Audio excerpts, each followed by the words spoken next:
could happen to a local private school that hired a registered sex offender who was working on campus for almost a year. Yeah, and this is a story you'll see only here. The case happened at Park Avenue Christian Academy in Titusville.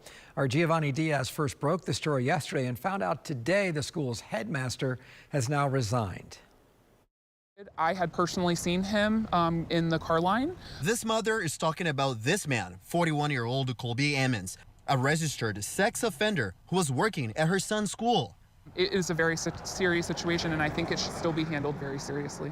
She doesn't want to show her face because she fears she could be retaliated against. Ammons from Merritt Island is registered with the National Sex Offender Registry and with the state of Florida.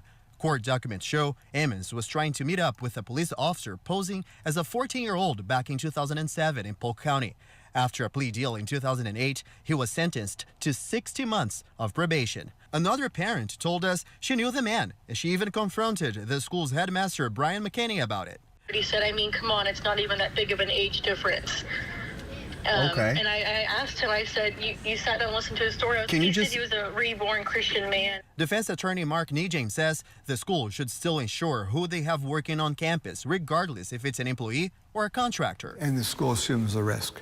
If, in fact, they knew about it and they didn't tell the parents about it, parents had no choice what to do with their child or children that were in the school, in the private school, then that school clearly assumed the risk.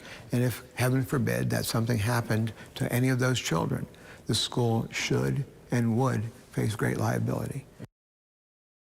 The school told us they learned about this case back in March, and they said they were not aware of any violation of law or circumstances where the welfare of a student was even compromised at the academy. The school only confirmed that Mr. Ammons was working here since 2024, paid monthly as a contractor. Now, the headmaster who hired him resigned just days after this incident came to light. Now, this is the incident report from that case that happened in Polk County back in 2007.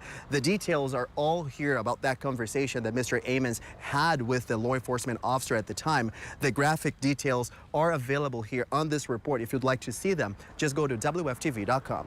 Reporting in Titusville, I'm Giovanni Diaz, WFTV Tonight.